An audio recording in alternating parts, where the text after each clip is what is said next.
Kalau bisa dibuktikan bahwa produk itu berasal dari lahan yang deforestasi, Uni Eropa katanya tidak akan main-main.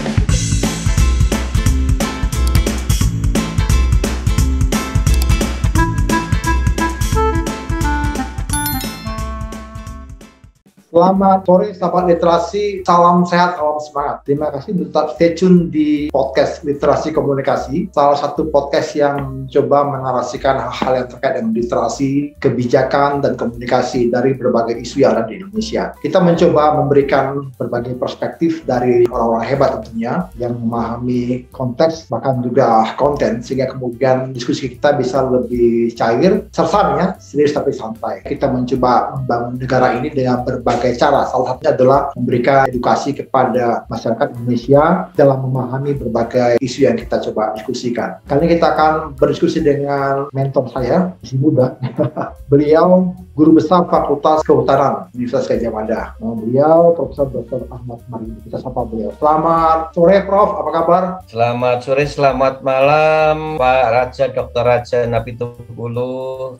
Salam sehat. Ya, terima kasih, Prof, untuk bisa hadir di podcast ini. Kami sangat berbangga bisa menarik kemari para profesor, paling tidak bisa memberikan semacam stimulus kepada teman-teman sahabat literasi yang memang dalam hal ini sangat memimpikan bisa studi tinggi, tapi juga bisa kontribusi. Ya, kita akan diskusikan satu isu yang memang sangat hangat beberapa waktu lalu sedang berlangsung di satu negara di luar negeri, di Eropa tepatnya, tentang satu diskusi terkait dengan hutan dan area yang terkait dengan hutan. Artinya hutan ini memiliki banyak aspek, yaitu apa? Deforestasi. Apa itu deforestasi? Yaitu satu peristiwa hilangnya hutan alam beserta dengan atributnya akibat penebangan hutan. Penebangan hutan itu bisa bertujuan mengubah lahan hutan menjadi hutan. Tapi ada juga definisi dari Kamus Besar Bahasa Indonesia menyebutkan deforestasi itu satu kegiatan penebangan kayu komersial dalam skala besar. Jadi bukan kecil-kecil begitu ya, tapi skala besar itu mengakibatkan deforestasi. Nah, Indonesia mencatat angka deforestasi cukup tinggi dan sangat terkait dengan permintaan lahan untuk konversi pertanian dan pertambangan. Tapi cukup aneh nih, Prof, karena beberapa waktu lalu Ibu Menteri Kehutanan, Bu Siti Nurbaya Bakar, menyebutkan dalam tweetnya di akun @Siti Nurbaya LHK, beliau bilang begini nih, pembangunan besar-besaran era Presiden Jokowi tidak boleh berhenti atas nama emisi karbon atau atas nama deforestasi. Nah, ini begitu ya, kalau tadi kan disebutkan dalam Kamus Besar Bahasa Indonesia itu penebangan kayu komersial secara atau dalam skala besar. Lalu ada juga beberapa negara itu punya definisi bahkan kebijakan dan pengertian sendiri tentang hutan. Misalnya program lingkungan PBB bahkan mempunyai lebih dari 800 definisi tentang hutan. 800 kita mungkin nama orang aja 800 lupa kita, apalagi definisi hutan. Nah, mungkin pertanyaan pertama kepada Prof. Maryudi, apa sih sebenarnya, Prof, kebijakan Zero Deforestation Uni Eropa yang beberapa waktu sedang dibahas di satu negara?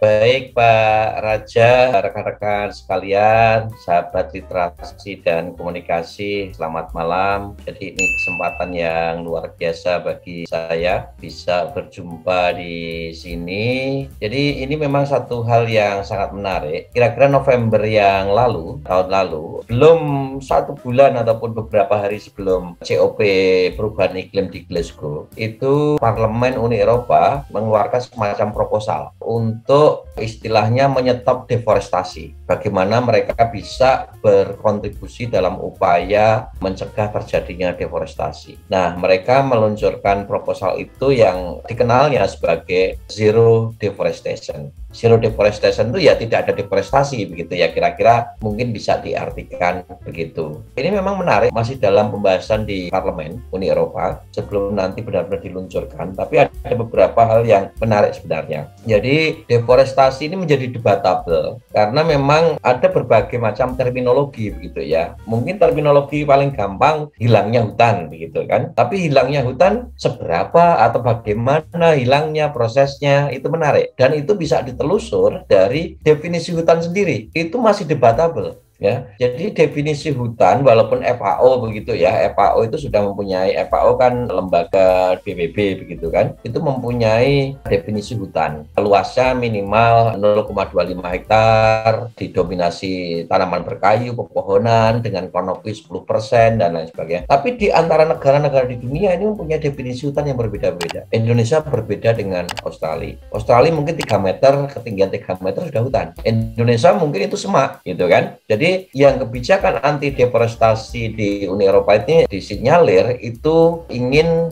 agar Uni Eropa benar-benar bisa kontribusi menyetop hilangnya hutan. Kira-kira seperti itu. Dan ini memang menjadi satu perdebatan yang di dunia internasional sangat hangat ini sebenarnya, karena memang nanti ada implikasi-implikasinya. Jadi tadi disebutkan Twitter Bu Menteri begitu ya. Nah ini menjadi menarik. Terminologi deforestasi Uni Eropa bisa berbeda dengan kita. Bisa dengan Brasil beda. Di Brasil dikatakan hutan dilindungi gitu ya, tapi diperbolehkan 20% untuk dikonversi. Undang-undang di Brasil seperti itu. Di Indonesia ada 2 terminologi. Terminologi pertama adalah legal dan ilegal. Yang ilegal itu yang tidak direncanakan lah. Yang itulah yang dianggap deforestasi. Tapi Indonesia tadi dikatakan masih memerlukan pembangunan untuk versi ini, konversi itu. Dan itu dalam perspektif hukum ada legal, bisa dilegalkan begitu. Nah inilah yang dikatakan oleh Bu Menteri. Itu kira-kira seperti itu Pak Raja. Artinya kalau tadi banyak definisi Prof ya. Kalau kita lihat definisi 1 dan 2 itu kan mungkin ada juga yang 11-12 ya, ada bersisian begitu. Tapi kemudian dengan pemberantasan pembalakan liar. Kalau tadi kan jenengan bilang bahwa zero deforestation itu artinya 0 begitu ya, hilangnya hutan begitu. Nah kalau kita kemudian lihat dengan adanya kebijakan pemberantasan pembalakan liar, sebenarnya apa sih bedanya Prof? Baik, saya perlu sedikit menceritakan tadi ya, kira-kira isi proposalnya apa gitu kan. Isi proposalnya adalah Uni Eropa itu akan hati-hati di dalam mengimpor produk-produk yang disinyalir menyebabkan terjadinya deforestasi. Tidak hanya kayu Pak Raja. Jadi ada produk, misalkan kalau Brasil itu kan ada produk kedelai, kan kuat sekali ya. Ada produk daging, misalkan itu kan dari proses konversi itu, ya konversi hutan. Di Indonesia mungkin yang mungkin akan terdampak adalah misalkan sawit. Sawit itu kan lahan-lahannya kan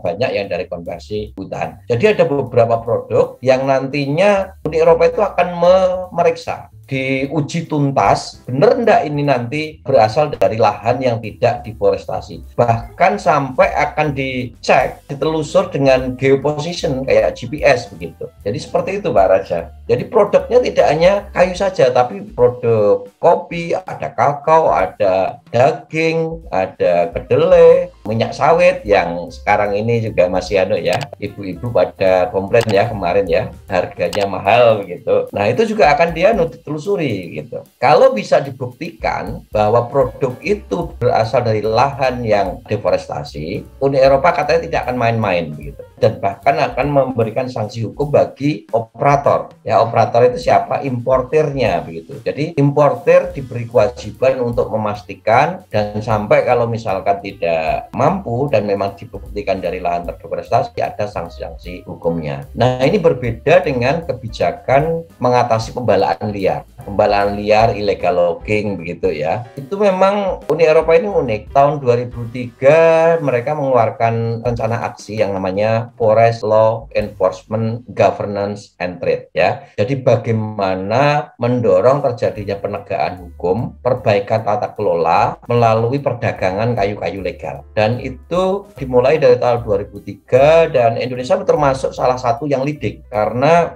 sampai saat ini ada sekitar 17 negara yang mempunyai perjanjian lah dengan Uni Eropa. Indonesia merupakan satu-satunya negara yang sudah diberi lisensi bahwa kayu-kayu Indonesia ini bisa lewat jalur hijau kalau ke Uni Eropa gitu ya. Satu-satunya negara. Tapi apakah negara lain tidak bisa mengirim? Bisa, tapi dicek gitu. Kalau Indonesia tidak perlu dicek. Nah, ini menjadi satu pertanyaan kan, seringnya kenapa Uni Eropa sekarang berubah? di saat Indonesia untuk produk kayunya harusnya kan ini masa-masa menikmati nih, kita investasinya luar biasa ya untuk memperbaiki pembalahan liar, membangun sistem untuk memastikan kayu-kayu ilegal tidak masuk dalam pasar begitu ya. Sekarang kita sudah bisa masuk Uni Eropa secara bebas, tapi tiba-tiba Uni Eropa mengeluarkan usulan baru yang deforestasi. Nah, ini menjadi satu kajian yang mungkin menarik ini sebenarnya.